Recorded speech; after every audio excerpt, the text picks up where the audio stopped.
তো বন্ধুরা আমি স্লাইডটা ওপেন করে নিয়েছি। এখানে তোমরা দেখতে পাচ্ছ যে ন্যাশনাল ওয়াটার ডিপার্টমেন্ট রিক্রুটমেন্ট 2024 একদম লেটেস্ট নিউজ তোমাদের জন্য। যে পোস্টে তোমাদের নিয়োগটি করা হচ্ছে সেগুলো ডিও পোস্ট এবং এমটিএস পোস্টে তোমাদের নিয়োগ করা হচ্ছে। এখানে যারা যারা আবেদন করবে তাদের যে শিক্ষাগত যোগ্যতা যেটি প্রয়োজন সেটি হচ্ছে মাধ্যমিক পাস অথবা তোমাদের গ্র্যাজুয়েশন পাস। তুমি যদি মাধ্যমিক পাস করে থাকো তাহলে তুমি এমটিএস পদের জন্য যোগ্য, তুমি যদি গ্র্যাজুয়েশন করে থাকো তাহলে তুমি ডিও পদের জন্য যোগ্য। কোনো রকম আদার এক্সট্রা কোনো কোয়ালিফিকেশনে কিন্তু কোনো প্রয়োজন নেই, শুধুমাত্র এই যোগ্যতা যদি থাকে তাহলেই কিন্তু তোমরা এখানে আবেদন করতে পারবে। আরও বিস্তারিতভাবে তোমাদের ডিটেলসে বলবো। তো এখানে দেখো তোমাদের বেতন কত টাকা। এখানে 19,084 টাকা হচ্ছে সর্বনিম্ন বেতন এবং তোমাদের সর্বোচ্চ বেতন হচ্ছে 24,648 টাকা। এটা কিন্তু স্টার্টিং বেতন। একটা কথা মনে রাখবে, এটা কিন্তু তোমাদের স্টার্টিং স্যালারির কথা বলা হচ্ছে, অর্থাৎ জয়েন করার শুরুতে যে বেতনটি তোমরা পাবে সেটি হচ্ছে তোমাদের এটি। ঠিক আছে, এখানে দেখো মেল ক্যান্ডিডেট এবং ফিমেল ক্যান্ডিডেট বোথ ক্যান্ডিডেটই কিন্তু আবেদন করতে পারবে। পরবর্তী স্লাইডে চলে যাচ্ছি। পরবর্তী দেখতে পাচ্ছ এখানে কোয়ালিফিকেশন ডিটেলস দেওয়া আছে। গ্র্যাজুয়েশন অ্যান্ড টাইপিং ইংলিশ এবং হিন্দি, যেখানে তোমাদের টাইপিং করতে হবে। এখানে তোমাদের যে পোস্টের জন্য সেটি ডিও পোস্টের জন্য। তুমি যদি ডিও পোস্টের জন্য আবেদন করো অর্থাৎ ডেটা এন্ট্রি অপারেটর, সেখানে তোমাদের গ্র্যাজুয়েশন যোগ্যতা প্রয়োজন। সেই গ্র্যাজুয়েশন যোগ্যতা তুমি আর্টস হোক, সায়েন্স হোক বা কমার্স হোক, যে কোনো শাখায় তুমি যদি গ্র্যাজুয়েশন করে থাকো অবশ্যই তোমরা আবেদন করতে পারবে। আর একটা কোয়ারি তোমাদের অনেকের আমি কমেন্ট রিড করি, সেখানে আমি দেখেছি যে স্যার আমি বিটেক করেছি, অর্থাৎ আমি ইঞ্জিনিয়ারিং ব্যাকগ্রাউন্ডে আমি বিটেক করেছি, আমি কি আবেদন করতে পারি? তো তুমিও কিন্তু আবেদন করতে পারবে, কোনো অসুবিধা নেই।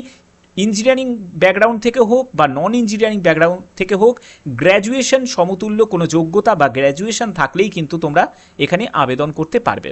ঠিক আছে, আচ্ছা এখানে দেখো DEO post data entry operator, এখানে তোমাদের ইংলিশ টাইপিং হবে এবং তোমাদের গ্র্যাজুয়েশন যোগ্যতা চাওয়া হয়েছে, যে কোনো শাখায় গ্র্যাজুয়েশন যোগ্যতা। এবার যারা এমটিএস পদের জন্য আবেদন করতে পারবে, দেখো যারা মাল্টিটাস্কিং স্টাফ অর্থাৎ এমটিএস পদের জন্য কারা কারা আবেদন করতে পারবে, যাদের যোগ্যতা হচ্ছে মাধ্যমিক। অর্থাৎ তুমি যদি মাধ্যমিক পাস করে থাকো তাহলে তুমি এমটিএস পদের জন্য যোগ্য। যে কোনো পার্সেন্টেজ অফ মার্কস, জাস্ট তোমাদের পাস মার্ক যদি তোমার থাকে মাধ্যমিকে, তাহলেই অবশ্যই তোমরা কিন্তু এই এমটিএস পদের জন্য আবেদন করতে পারবে। আর একটা কথা তোমাদের ক্লিয়ার করে দিই, যদি তোমার হায়ার কোয়ালিফিকেশন থাকে, হায়ার কোয়ালিফিকেশন অর্থাৎ হচ্ছে তুমি যদি 12 পাস করে থাকো বা তুমি যদি গ্র্যাজুয়েশন করে থাকো তাহলেও কিন্তু তুমি আবেদন করতে পারবে। এখানে যারা যারা গ্র্যাজুয়েশন বা উচ্চ মাধ্যমিক পাস যোগ্যতা আছে প্রার্থী, তারাও যেমন আবেদন করতে পারছে। যে তোমার যদি শুধু গ্র্যাজুয়েশন যদি যোগ্যতা যদি থাকে তাহলে তুমি কিন্তু ডিও পদের জন্য আবেদন করতে পারবে, আবার এমটিএস পদের জন্যও কিন্তু আবেদন করতে পারবে। ক্লিয়ার ব্যাপারটা? আচ্ছা পরবর্তী স্লাইডে চলে যাচ্ছি।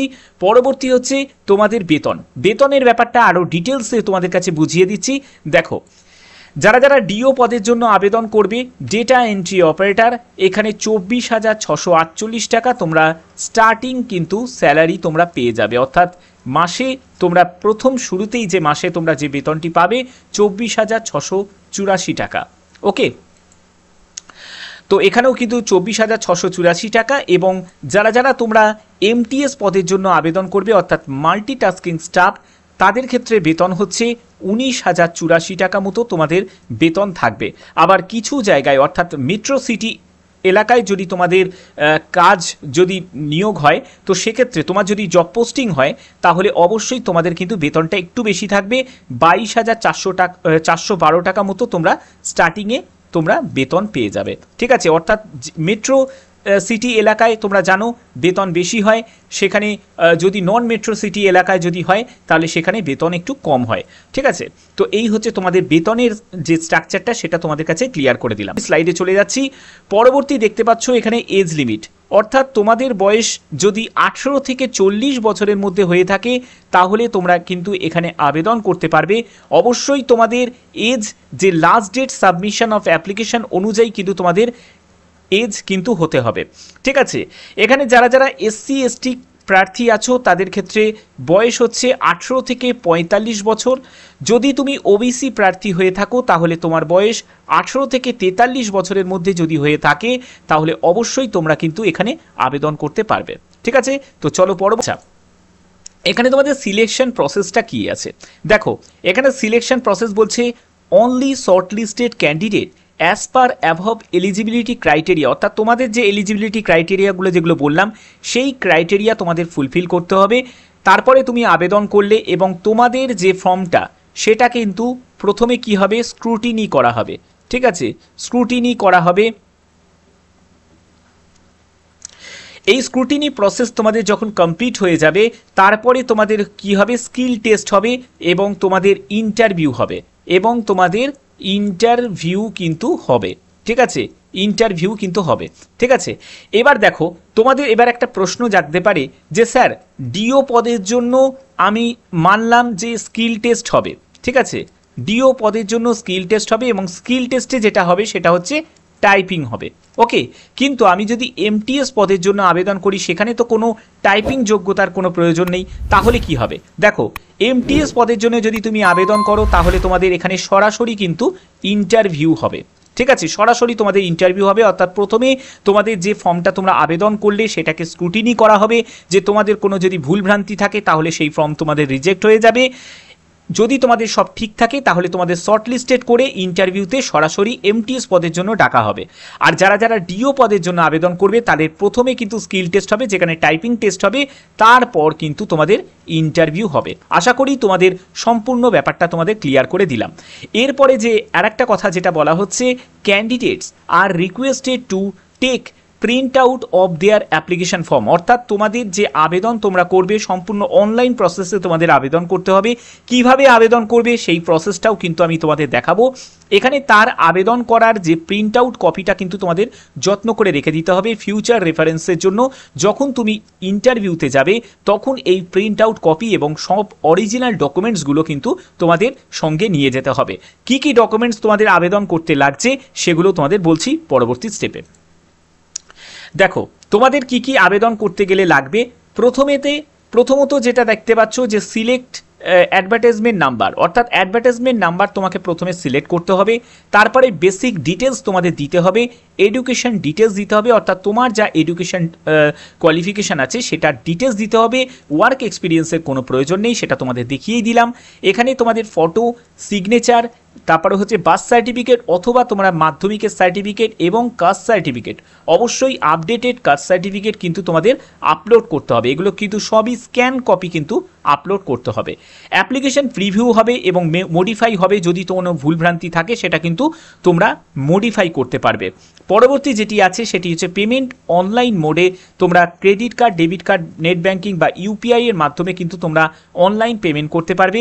এরপরে mail your the scan documents, সেগুলো কিন্তু তোমাদের অ্যাপ্লিকেশন ফর্মের সাথে কিন্তু অ্যাটাচ করতে হবে। ঠিক আছে, এই হচ্ছে তোমাদের সম্পূর্ণ যা যা ডকুমেন্টস বললাম, এই ডকুমেন্টসগুলো কিন্তু তোমাদের আবেদন করতে গেলে কিন্তু প্রয়োজন। ঠিক আছে, তো আশা করি এই জায়গাগুলো তোমাদের ক্লিয়ার। ওকে, আচ্ছা আর একটা কথা তোমাদের বলে দিই, এডুকেশন কোয়ালিফিকেশানের জায়গাটায় যারা যারা মানে ডকুমেন্টস আপলোড করবে সেই জায়গাটায় কিন্তু তোমরা যদি মার্কশিটে যদি অপশান যদি তোমরা পাও তাহলে মার্কশিট তোমরা আপলোড করবে, আর না হলে তোমাদের কিন্তু সার্টিফিকেট, ঠিক আছে, তোমাদের কিন্তু সার্টিফিকেট আপলোড করতে হবে। ঠিক আছে, এগুলো সবই তোমরা স্ক্যান করে কিন্তু আপলোড করবে। ওকে, তো চলো পরবর্তী স্লাইডে চলে যাচ্ছি। পরবর্তী হচ্ছে তোমাদের এখানে আবেদন মূল্য কত টাকা লাগবে। দেখো আবেদন মূল্য সম্পূর্ণ অনলাইন মোডে তোমাদের পে করতে হবে। যারা জেনারেল ক্যাটাগরি তাদের 885 টাকা এবং 590 টাকা এক্সট্রা এভরি অ্যাডিশনাল পোস্টের জন্য যদি অ্যাপ্লাই করো তাহলে। ওবিসিদের হচ্ছে 885 টাকা, এসসি এসটিদের 531 টাকা, এক্স সার্ভিসম্যানদের হচ্ছে 885 টাকা, ওম্যান ক্যান্ডিডেটদের হচ্ছে 885 টাকা, ইডাব্লিউএস এবং ফিজিক্যাল হ্যান্ডিক্যাপদের 531 টাকা মতো আবেদন মূল্য লাগছে। ঠিক আছে, এবং দেখো এখানে তোমাদের ভ্যাকেন্সি অ্যাডভার্টাইজমেন্ট নাম্বারটা কিন্তু দেওয়া আছে 464। তো এখানে তোমাদের যে নিয়োগটি করা হচ্ছে সেটি এনডব্লিউডি এর তরফ থেকে, অর্থাৎ ন্যাশনাল ওয়াটার ডেভেলপমেন্ট অথরিটির তরফ থেকে এই নিয়োগটি করা হচ্ছে। এখানে তোমরা দেখতে পাচ্ছ যে আবেদনের লাস্ট ডেট যেটা প্রকাশিত হয়েছে 9ই জুলাই কিন্তু তোমাদের আবেদনের লাস্ট ডেট। এর মধ্যে সম্পূর্ণ তোমাদের আবেদন কমপ্লিট করতে হবে। এর জন্য যে একটি অফিসিয়াল যে লিঙ্ক আছে, এই লিঙ্ক আমি ডেসক্রিপশানে দিয়ে দেবো, তোমরা সেখান থেকে কিন্তু ডাইরেক্ট ভিজিট করে কিন্তু আবেদন চটপট করে নিতে পারবে। তো চলো এবার আবেদন করার জন্য প্রাথমিক প্রসেস আমি দেখিয়ে দিচ্ছি।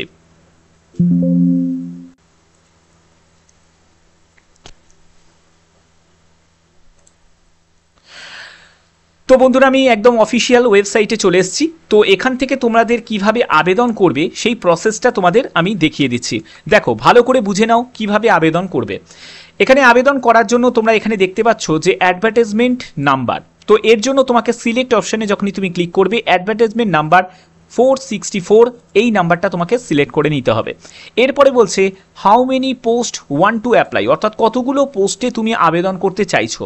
আমি একটি পোস্টে আবেদন করতে চাইছি, তোমরা চাইলে একাধিক পোস্টেও আবেদন করতে পারো, ঠিক আছে। তো আমি একটি পোস্ট সিলেক্ট করে নিলাম। এরপরে হচ্ছে name of the post applied, তো তুমি কোন পোস্টে আবেদন করতে চাইছো। আমি এমটিএস পদের জন্য আবেদন করতে চাইছি, তার জন্য এখানে সিলেক্ট অপশানে যখন ক্লিক করলাম আমি এমটিএস চুজ করে নিচ্ছি, ঠিক আছে। তো এই হচ্ছে তোমাদের ক্লিয়ার হয়ে গেল ব্যাপারটা। এরপরে হচ্ছে ক্যান্ডিডেট নেম, অর্থাৎ তোমার নাম এখানে তোমাকে ক্যাপিটালে লিখতে হবে, তার টাইপ করতে হবে। তারপরে ফাদার নেম তুমি টাইপ করবে। তারপরে হচ্ছে তোমাকে ডেট অফ বার্থ এখানে চুজ করতে হবে। ডেট অফ বার্থ তুমি এখানে সিলেক্ট করে নিলে এখানে দেখতে পাচ্ছ এখানে ডেট অফ বার্থ তুমি বসিয়ে দেবে।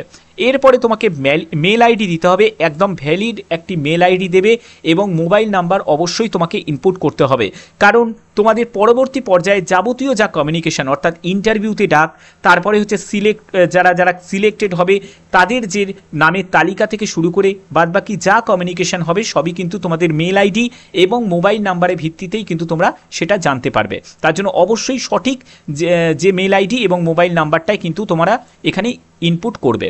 এরপরে হচ্ছে অল্টারনেট মোবাইল নাম্বার, যদি থাকে দেবে, না থাকলে এটা দেওয়ার কিন্তু কোনো প্রয়োজন নেই। এরপরে হচ্ছে আধার নাম্বার। দেখো আধার নাম্বার কিন্তু তোমাকে দিতেই হবে, যদি আধার নাম্বার না থাকে তাহলে কিন্তু তুমি এখানে আবেদন করতে পারবে না। এখানে স্পষ্ট করে কিন্তু উল্লেখ করা আছে আধার নাম্বার কিন্তু তোমাকে দিতেই হবে। এরপরে হচ্ছে এমপ্লয়ি স্টেট ইন্স্যুরেন্স নাম্বার, এটার কিন্তু কোনো প্রয়োজন নেই। এই এমপ্লয়ি স্টেট ইন্স্যুরেন্স নাম্বার যদি না থাকে কোনো অসুবিধা নেই। এরপরে হচ্ছে প্যান নাম্বার, প্যান কার্ডের নাম্বার কিন্তু তোমাকে এখানে বসাতে হবে।